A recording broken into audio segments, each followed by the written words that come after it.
Scam പ്രൊമോഷന്റെ ഒരു കാര്യം വന്നിട്ടുണ്ടായിരുന്നില്ലേ? അത് സത്യം പറഞ്ഞാൽ ഞാൻ അതിരുന്ന് കണ്ടിട്ട് എന്താ സംഭവം എന്ന് എനിക്ക് ആക്ച്വലി മനസ്സിലായി. പിന്നെ ബ്ലെസ്ലിയുടെ ഒരു സ്റ്റോറിയും കൂടെ എടുത്ത് പിന്നെ അല്ലാതെ കുറെ യൂട്യൂബേഴ്സ് അത് ചെയ്ത് തുടങ്ങിയപ്പോഴാണ് ഞാൻ ഇത് എന്താ സംഭവം എന്ന് അറിയാൻ, അതെ ഇപ്പോഴും എന്താണെന്ന് അറിയാൻ വേണ്ടി മൊത്തത്തിൽ ഒരു വീഡിയോ ഇരുന്ന് കണ്ടത്. അവര് കറക്റ്റ് ആയിട്ട് കാര്യങ്ങൾ ഇങ്ങനെ പറഞ്ഞു തരുമല്ലോ. ശരിക്കും അത് എന്തായിരുന്നു സംഭവിച്ചത്?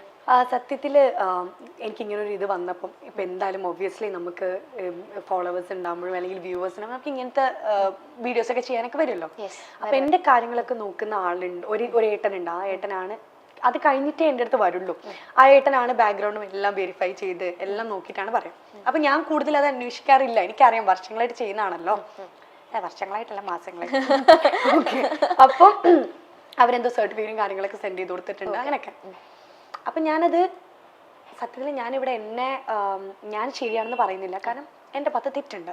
അത് ഞാൻ ഓൾറെഡി ഞാനിത് ചോദിച്ചത് എന്തായിരുന്നു അത് സംഭവം എന്നുള്ളത്. ലൈക്ക് ഇപ്പൊ കാണുന്നവർക്കും എത്തിക്കോട്ടെ, എനിക്കും അത് അറിയണം എന്നുള്ളതുകൊണ്ടാണ് ഞാൻ ചോദിക്കുന്നത്. കാരണം ഞാൻ അതിനെക്കുറിച്ച് പിന്നെ ഒന്നും ഞാൻ സംസാരിച്ചിട്ടില്ല സത്യത്തിൽ. അതിന് ഇപ്പോഴും പ്രശ്നങ്ങൾ നടന്നുകൊണ്ടിരിക്കുകയാണെന്ന് എനിക്കറിയാം. അപ്പം ഈ വീഡിയോ ഞാൻ അപ്ലോഡ് ചെയ്ത് കഴിഞ്ഞപ്പം അപ്പം തന്നെയാണ് ഈ സ്കാം അലേർട്ടിൻ്റെ ഇത് വന്നത്. എന്തോ 10 മിനിറ്റ്സിലോ അങ്ങനെ എന്തോ ആണ് ആ സംഭവം വന്നത്, സ്കാം അലേർട്ടിന് വന്നിട്ട്. ഞാൻ അപ്പം തന്നെ ആ വീഡിയോ ഡിലീറ്റ് ചെയ്തു. സത്യത്തിൽ ഞാൻ ഒരിക്കലും ഒരാൾക്കൊരു റോങ് ഇൻഫർമേഷൻ കൊടുക്കണം എന്ന് വെച്ചിട്ട് ഒരു വീഡിയോ ഞാൻ എൻ്റെ യൂട്യൂബ് ചാനലിൽ എൻ്റെ ഇൻസ്റ്റഗ്രാമിൽ ഞാൻ ഇട്ടിട്ടില്ല. പിന്നെ പൈസക്ക് വേണ്ടി എന്തും ചെയ്യണം എന്ന് എനിക്കില്ല. എനിക്ക് ഒരുപാട് വീഡിയോകൾ എനിക്ക് വന്നിട്ടുണ്ട്. സത്യം പറഞ്ഞാൽ എനിക്ക് ബിഗ് ബോസിന് ഇറങ്ങിയപ്പോഴും എനിക്ക് ഇതുപോലത്തെ ഈ ക്യാഷ് ഇട്ടിട്ടുള്ള സംഭവത്തിൻ്റെ കുറേ വീഡിയോ പ്രൊമോഷൻ എനിക്ക് വന്നിട്ടുണ്ട്. ഞാൻ അതൊന്നും എടുത്തിട്ടില്ല. ഇതാണെങ്കിൽ പോലും ഞാൻ അതിലെവിടെയും ഞാൻ ഒരാളോട് ക്യാഷ് ഇൻവെസ്റ്റ് ചെയ്യണമെന്നോ അങ്ങനെയൊന്നും ഞാൻ ഇതിൽ പറയുന്നില്ല. ഇങ്ങനൊരു വ്യക്തി ഉണ്ട്, ഈ വ്യക്തിൻ്റെ അടുത്ത് നിങ്ങൾക്ക് ഇത് ചെയ്യാൻ താല്പര്യം ഉണ്ടെങ്കിൽ നിങ്ങൾ ഈ വ്യക്തിനെ കോൺടാക്ട് ചെയ്താൽ അത് ഇൻസ്റ്റഗ്രാമിൽ മെസ്സേജ് അയച്ചാൽ അവർ ഹെൽപ്പ് ചെയ്യും. അത്രയും ഞാൻ അതിൽ മെൻഷൻ ചെയ്തു. അത് ഞാൻ സ്കാം ആണെന്ന് പറഞ്ഞപ്പോൾ തന്നെ ഞാനത് ഡിലീറ്റ് ചെയ്തു. കാരണം എനിക്കൊരാൾക്കൊരു റോങ് ഇൻഫർമേഷൻ കൊടുക്കണ്ട. ഓക്കെ. ഇതിൽ സത്യത്തിൽ പറ്റിക്കപ്പെട്ടത് ഞാനും കൂടിയാണ്. ഇപ്പം ഇതിൽ ക്യാഷ് ഇൻവെസ്റ്റ് ചെയ്തു എന്ന് പറഞ്ഞിട്ട് ഇപ്പോൾ ഒരു വ്യക്തി വന്നിട്ടുണ്ടല്ലോ ഈ ഒരു ഇതിൽ. അപ്പം അവരെങ്ങനെ ഞാൻ എത്രയാണോ ഇതിൽ എമൗണ്ട് പറഞ്ഞാൽ എനിക്ക് ആ എമൗണ്ട് കംപ്ലീറ്റ്ലി എനിക്ക് കിട്ടിയിട്ടില്ല സത്യത്തിൽ. ഈ ഇത് ചെയ്തതിൻ്റെ എനിക്കത് പ്രൊമോഷൻ ചെയ്ത് എനിക്കത് വേണ്ടതാണ്. കാരണം ഞാൻ നേരത്തെ പറഞ്ഞ പോലെ എനിക്കൊരു തെറ്റായ ഇൻഫർമേഷൻ എനിക്ക് ഒരാൾക്കും കൊടുക്കണ്ട. ഞാൻ അന്ന് പറഞ്ഞിട്ടുണ്ടായിരുന്നു ഞാൻ കേസ് കൊടുക്കും. കാരണം എനിക്കും കൂടെ അറിയണം ഇതെന്താണ് സംഭവം, ഇതാണ്. കാരണം ഞാൻ ഇന്ന് പറ്റിക്കപ്പെട്ട പോലെ വേറൊരാൾ നാളെ പറ്റിക്കപ്പെടരുത്. ഇപ്പൊ ഇവര് പറഞ്ഞു 13,000 രൂപ അതൊരു ചെറിയൊരു പൈസയല്ലേ, അത് ദിൽഷയ്ക്ക് കൊടുത്തൂടെ എന്നൊക്കെ ഒരുപാട് വീഡിയോസിൽ ഇപ്പൊ പറഞ്ഞു. 13,000 രൂപ ഒരു ചെറിയ പൈസയാണോ? അല്ല, ഒരിക്കലല്ല. ഞാൻ ജനിച്ചത് വായിൽ സ്വർണ്ണക്കരണ്ടി കൊണ്ടോ അല്ലെങ്കിൽ വെൽ സെറ്റിൽഡ് ഫാമിലിയിൽ നിന്നൊന്നും ജനിച്ച ഒരാളല്ല. 1 രൂപയുടെ വില പോലും എനിക്ക് നന്നായിട്ട് അറിയാം. ഒരുപാട് സ്ട്രഗിൾ ചെയ്തിട്ടാണ് ഞാൻ ഇവിടെ വന്നത്. ഓക്കെ. ഈ 13,000 രൂപ എന്നെ സംബന്ധിച്ചിടത്തോളം വലിയ തുകയാണ്. ഞാൻ ഒരുപാട് കഷ്ടപ്പെട്ടിട്ട് ഉണ്ടാക്കുന്ന പൈസയാണ് ഈ 13,000 രൂപയും. എനിക്കത് അവർക്ക് കൊടുക്കുന്നതിൽ എനിക്കൊരു വിഷയമില്ല. ഈ ക്യാഷ് ഇട്ടു എന്ന് പറഞ്ഞ വ്യക്തി ഞാനൊരു ക്ലാരിഫിക്കേഷൻ വീഡിയോ ഇട്ടുണ്ടായിരുന്നു. അത് ഞാൻ ആ വീഡിയോ ഇട്ടൊരു 10-15 മിനിറ്റിനുള്ളിൽ ഞാൻ അത് ഡിലീറ്റ് ചെയ്തു. അപ്പം തന്നെ അത് കഴിഞ്ഞ് ഞാൻ നൈറ്റ് എന്തോ ഒരു ക്ലാരിഫിക്കേഷൻ വീഡിയോയിൽ ഞാൻ പറഞ്ഞിട്ടുണ്ട്, ഇങ്ങനെയാണ് സംഭവം, എൻ്റെ അടുത്ത് പറ്റിപ്പോയ തെറ്റാണ്, നിങ്ങൾ എന്നോട് ക്ഷമിക്കണം എന്നൊക്കെ പറഞ്ഞൊരു വീഡിയോ ഇട്ടുണ്ട്. ആ വീഡിയോ ഇട്ട് കഴിഞ്ഞതിന് ശേഷമാണ് ഈ വ്യക്തി അതിൽ ക്യാഷ് ഇൻവെസ്റ്റ് ചെയ്യുന്നത്. ഓക്കെ. ആ വീഡിയോ കണ്ടിട്ടും എന്തിനാണ് ഇതിൽ ക്യാഷ് ഇൻവെസ്റ്റ് ചെയ്തതെന്ന് എനിക്ക് ഫസ്റ്റ് ഓഫ് ഓൾ അറിയില്ല. എന്നിട്ട് ആ കുട്ടി പറ്റിക്കപ്പെട്ടു, വീണ്ടും ക്യാഷ് ഇൻവെസ്റ്റ് ചെയ്തു. അതും എന്തിനാണെന്ന് എനിക്ക് അറിയില്ല. രണ്ടാമത് ഇൻവെസ്റ്റ് ചെയ്തു. അതും എന്തിനാണെന്ന് എനിക്ക് അറിഞ്ഞൂടാ. പിന്നെ ഇങ്ങനെ പറയുന്ന ഒരു വ്യക്തി അത് ശരിക്കുള്ളൊരു വ്യക്തിയാണെന്ന് എനിക്ക് അറിഞ്ഞൂടാ. ഇത് സത്യമാണോ എന്ന് എനിക്ക് അറിഞ്ഞൂടാ. ഇന്നിപ്പോൾ ഞാൻ ആ കുട്ടിക്ക് 13,000 രൂപ കൊടുത്തു. നാളെ വേറൊരാൾക്ക് എന്തുകൊണ്ട് ഞാൻ 50,000 രൂപ ഇതിൽ ഇൻവെസ്റ്റ് ചെയ്തു, എനിക്ക് ഈ ക്യാഷ് വേണമെന്ന് പറഞ്ഞ് വന്നൂടാ? ഞാൻ അങ്ങനെ ഡീൽ ചെയ്യുന്നതിന് പകരം ഞാൻ കേസ് കൊടുക്കുകയാണ് ചെയ്തത്. ഞങ്ങൾ ഇവരുടെ അടുത്ത് പറഞ്ഞു ഞങ്ങൾ കേസ് കൊടുക്കാൻ പോവാണ് ഇതിനെതിരെ. ഇന്ന് കൂടെ എനിക്ക് വക്കീലുമായിട്ട് എനിക്ക് മീറ്റിംഗ് ഉണ്ട്. അതിനും കൂടിയാണ് ഞാൻ ഇന്ന് ഇങ്ങോട്ടേക്ക് വന്നത്. ഞാൻ ഇതിനെ വെറുതെ വിടാൻ ഉദ്ദേശിച്ചിട്ടല്ല. എൻ്റെ അഡ്വക്കേറ്റാണ് എൻ്റെ അടുത്ത് പറഞ്ഞത്, ഈ പറഞ്ഞ വ്യക്തിക്ക് ക്യാഷ് കൊടുക്കരുത്, ഈ കേസ് എന്താവും എന്ന് ഞാൻ പറഞ്ഞതിന് ശേഷം മാത്രമേ ഈ ക്യാഷ് കൊടുക്കാൻ പാടുള്ളൂ, അല്ലാത്ത പക്ഷം ക്യാഷ് കൊടുക്കരുത്. Hello! Start a SmileyTrips.com franchise at just $1 lakh. Contact SmileyTrips.com now. എങ്ങനെ മനസ്സിലായേ അതായത് ആ വീഡിയോ റിമൂവ് ചെയ്തതിന് ശേഷമാണ് ഇത് ഇൻവെസ്റ്റ് ചെയ്തതെന്നുള്ളത്? ആ കുട്ടി പറഞ്ഞു, നമ്മളടുത്ത് കോൾ ചെയ്തിട്ടുണ്ടായിരുന്നു, എൻ്റെ അനിയത്തിനെ വിളിച്ചിട്ടുണ്ടായിരുന്നു. അപ്പം അനിയത്തിനെ വിളിച്ചപ്പോൾ പറഞ്ഞു ഇങ്ങനെ ഇന്ന സമയത്താണ് ഞാൻ ക്യാഷ് ഇൻവെസ്റ്റ് ചെയ്തതെന്ന് ആ കുട്ടി പറഞ്ഞിട്ടുണ്ടായിരുന്നു. അപ്പൊ എൻ്റെ അനിയത്തി ചോദിച്ചു, അതിന് മുന്നേ ഞങ്ങൾ ക്ലാരിഫിക്കേഷൻ വീഡിയോ ഇട്ടുണ്ടായിരുന്നല്ലോ, അപ്പം അത് കണ്ടിട്ട് എന്തിനാണ് ക്യാഷ് ഇൻവെസ്റ്റ് ചെയ്തത്? അപ്പൊ കുറെ കിടന്ന് ഇങ്ങനെ പഠിക്കുന്നൊക്കെ ഉണ്ടായിരുന്നു. അപ്പം എനിക്ക് സത്യത്തിൽ ഞാൻ ഒരു റോങ് ഒരു ഇൻറ്റൻഷൻ കൂടിയായിട്ടല്ല ഞാൻ ഈ ഒരു വീഡിയോ ചെയ്തത്. ഞാൻ ഒരാളടുത്തും എനിക്ക് ഒരു കാര്യം എന്ന് പറഞ്ഞാൽ ഇവർ ഇട്ടെന്ന് പറയുന്ന ക്യാഷ് അത് എൻ്റെ അക്കൗണ്ടിലോട്ടല്ല വരുന്നത്, അത് പോകുന്നത് ആ വേമിക എന്ന് പറഞ്ഞ കുട്ടിയുടെ അക്കൗണ്ടിലോട്ടാണ്. എനിക്കിതിൽ ഒരു ഉപകാരം കിട്ടാൻ പോകുന്നില്ല. ഇവർ ആര് ക്യാഷ് ഇട്ടാലും ഇവർക്ക് ഇനി ഡബിൾ അടിച്ചാലും അത് അവർക്ക് അടിക്കാൻ പോകുന്ന ക്യാഷാണ്, എനിക്കല്ല. അപ്പം ഞാനപ്പം ലൈക്ക് എൻ്റെ അഡ്വക്കേറ്റ് എൻ്റെ അടുത്ത് പറഞ്ഞു ക്യാഷ് ഒന്നും ഇപ്പം കൊടുക്കരുത്, കേസ് നമുക്ക് എന്തായി അറിഞ്ഞതിന് ശേഷം മാത്രം അവർ പറയുമ്പോൾ ചെയ്താൽ മതി. അതുകൊണ്ടാണ് ഞാൻ അതിനെ അങ്ങനെ ഡീൽ ചെയ്തത്. അല്ലാതെ ഇത്രയും പ്രോഗ്രാം ചെയ്യുന്നില്ലേ, ഒരു 13,000 രൂപ കൊടുത്ത് ആ കേസ് അങ്ങ് ഒതുക്കിക്കൂടെ എന്നൊക്കെ എൻ്റെ അടുത്ത് പലരും മെസ്സേജ് അയച്ചിട്ട് ഇതാക്കിയിട്ടൊക്കെ ഞാൻ ചോദിച്ചിട്ടുണ്ടായിരുന്നു. 13,000 രൂപ ഒരു ചെറിയ തുകയല്ല, അതൊരു വലിയ തുകയാണ്. ഈ കേസ് എനിക്കത് കൊടുക്കുന്നതിൽ എനിക്ക് വിരോധം ഉണ്ടായിട്ടല്ല. എനിക്കറിയാത്തൊരു വ്യക്തി ആ 13,000 രൂപ ഇട്ടിട്ടുണ്ടോ അല്ലെങ്കിൽ ഇത് സത്യമായിട്ടുള്ളൊരു സംഭവമാണോ ഒന്നും എനിക്കറിയില്ല. അപ്പം അതിനെ ഇങ്ങനൊരു രീതിയിൽ ഡീൽ ചെയ്യാതെ അതിനെ നിയമപരമായൊരു രീതിയിൽ ഡീൽ ചെയ്യണം എന്ന് മാത്രമേ ഞാൻ ചിന്തിച്ചിട്ടുള്ളൂ. അപ്പം ആ ഒരു രീതിയിൽ ഇപ്പം തന്നെ ഒരു വീഡിയോ ഇറങ്ങിയൊരു വീഡിയോ നോക്കുകയാണെങ്കിൽ ആ വ്യക്തി തന്നെ നമ്മൾ വിളിച്ച് പറഞ്ഞിട്ടുണ്ടായിരുന്നു ഇങ്ങനൊരു ചാനലിൽ നിന്ന് അങ്ങോട്ടാണ് കോണ്ടാക്ട് ചെയ്തതെന്ന്, ക്യാഷ് കിട്ടിയോ എന്ന് ചോദിച്ചിട്ട് അങ്ങോട്ടാണ് കോണ്ടാക്ട് ചെയ്തതെന്ന്. ആ വ്യക്തിക്ക് എന്തുകൊണ്ട് എന്നെ ഒന്ന് കോണ്ടാക്ട് ചെയ്തുകൂടാ, എന്താണ് ഈ കേസ്, എന്തുകൊണ്ട് 13,000 രൂപ കൊടുത്തില്ല എന്ന് ചോദിച്ചാൽ ഒരു ക്ലാരിഫിക്കേഷൻ എൻ്റെ അടുത്ത് നിർത്തും ഇല്ല.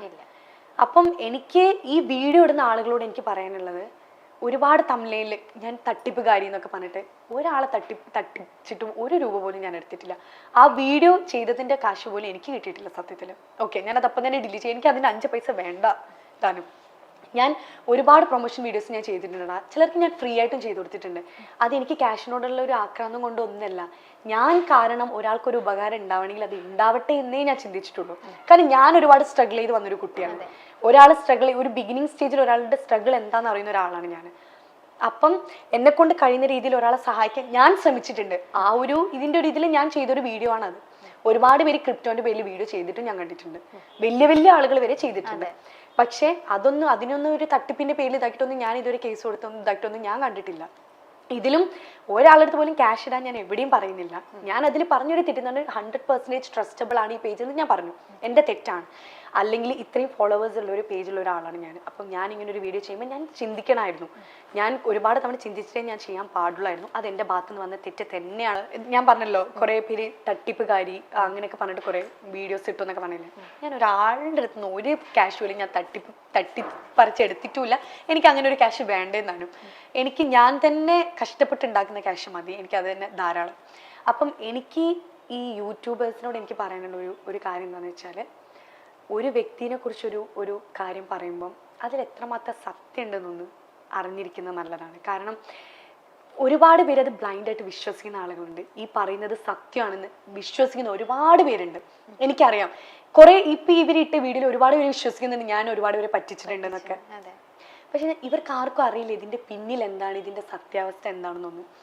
എനിക്കൊരു പേഴ്സണൽ ലൈഫുണ്ട്, എനിക്ക് എല്ലാ കാര്യങ്ങളും വീഡിയോ ആയിട്ട് എടുത്തിട്ട് എനിക്ക് ഈ ജനങ്ങളുടെ അടുത്ത് പറയാൻ പറ്റില്ല. ഞാൻ ഇന്ന് എൻ്റെ വക്കീലിനെ കാണാൻ പോവാണ്, അല്ലെങ്കിൽ ഇന്ന ദിവസം കേസ് നടക്കാൻ പോവാണ്, അതല്ല ഇതാണ് അതാണ്, എനിക്കത് പറയേണ്ട ആവശ്യമില്ല. എൻ്റെ കേസ് എങ്ങനെ ഡീൽ ചെയ്യണം എന്ന് എനിക്കറിയാം. അത് പേഴ്സണലായിട്ടാണ് എനിക്ക് ഡീൽ ചെയ്യാൻ ആഗ്രഹമെങ്കിൽ ഇഷ്ടമെങ്കിൽ അത് അങ്ങനെ പോകാനാണ് എനിക്ക് ഇഷ്ടം. ഒരു ഫൈനൽ ഔട്ട് എന്താന്ന് വെച്ചാൽ അത് അത്രേ ഉള്ളൂ. അല്ലാതെ ഇന്ന് കേസ് കൊടുത്തു കഴിഞ്ഞാൽ നാളെ അതിൻ്റെ റിസൾട്ട് വരുമോ? ഇല്ല, എല്ലാത്തിനും സമയമെടുക്കും. ആ സമയമാണ് ഇപ്പം എടുത്തുകൊണ്ടിരിക്കുന്നത്, അത്രയേ ഉള്ളൂ. അല്ലാതെ ഞാൻ ഒരാളെ പറ്റിക്ക് ഇതാക്കി ഒന്നും ചെയ്തില്ല. അപ്പം ഈ വലിയ വലിയ തമ്മിലൊക്കെ ഇട്ടിട്ട് തട്ടിപ്പുകാരി അങ്ങനെയൊക്കെ പറയുമ്പോൾ നിങ്ങളൊന്ന് ആലോചിച്ച് നോക്കുക, ഇതിൽ എത്രമാത്രം സത്യമുണ്ട്, നിങ്ങൾ ഈ ചെയ്യുന്നത് ശരിയാണോ എന്ന് ആലോചിച്ച് നോക്കാം. നിങ്ങൾക്ക് ചെയ്യുന്നത് ശരിയാണെന്ന് തോന്നുകയാണെങ്കിൽ. അപ്പൊ അനീതിയുടെ വോയിസ് ക്ലിപ്പ് ആയിരുന്നോ ഇപ്പൊ ഇറങ്ങിയിട്ടുണ്ടായിരുന്നത്? അതെ. ഓക്കെ, ഒരാളല്ലേ ഇൻവെസ്റ്റ് ചെയ്തിട്ടുള്ളൂ, വേറെ ആരും ഇതുപോലെ വേറെ ആരും ഇതുവരെ പറഞ്ഞിട്ടൊന്നില്ല. അനീതിയുടെ വോയിസ് ക്ലിപ്പ് ആണെങ്കിലും ഒബ്വിയസ്ലി ഞാൻ അവളുടെ ചേച്ചിയാണ്. എന്നെ കുറിച്ച് പറയുമ്പോൾ എന്തായാലും ദേഷ്യം വരും. അതിന്റെ ആ ഒരു ഇതിൽ അവൾ പറഞ്ഞൊരു വോയിസ് ക്ലിപ്പ് ആണത്. പിന്നെ ഓൾറെഡി നമ്മൾ ആ വ്യക്തിയുടെ അടുത്ത് കാര്യം പറഞ്ഞതാണ് ഇങ്ങനെയാണ് സംഭവം എന്നുള്ളത്. അനീതിനെ കോൺടാക്ട് ചെയ്തു. എന്റെ അനീതി നല്ല രീതിയിലാണ് ആ വ്യക്തിയായിട്ട് സംസാരിച്ചതും കാര്യങ്ങളൊക്കെ ഇതാക്കിയത്. ഇപ്പൊ അവളിപ്പോ പുറത്ത് UK പഠിച്ചുകൊണ്ടിരിക്കുക.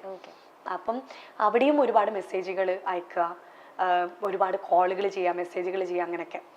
അപ്പം എൻ്റെ അടുത്ത് അവൾ പറഞ്ഞു, എന്തായാലും സഹായിക്കാൻ നിങ്ങൾക്ക് ആളുകളുണ്ട്, നിങ്ങൾ എന്താന്ന് വെച്ചാൽ ചെയ്തോളൂ, ലൈക്ക് നമ്മൾ അതിനെക്കുറിച്ച് സംസാരിക്കേണ്ട ആവശ്യമില്ല എന്നുള്ള രീതിയിൽ. കാരണം നമുക്കറിയാം നമ്മൾ എന്താണ് ചെയ്തത്, അല്ലെങ്കിൽ നമ്മൾ എന്താണ് ചെയ്തുകൊണ്ടിരിക്കുന്നത് എന്നുള്ള കാര്യം നമുക്കറിയാം. അത്രയേ ഉള്ളൂ. ഓക്കെ, ഇപ്പൊ എന്തായാലും ഇത് ഫൈൻഡ് ചെയ്ത് ആരാണ് ചെയ്തതെന്നുള്ളത് നമുക്ക് കണ്ടുപിടിക്കാൻ പറ്റും തന്നെയാണോ അഡ്വക്കേറ്റ് പറയുന്നത്?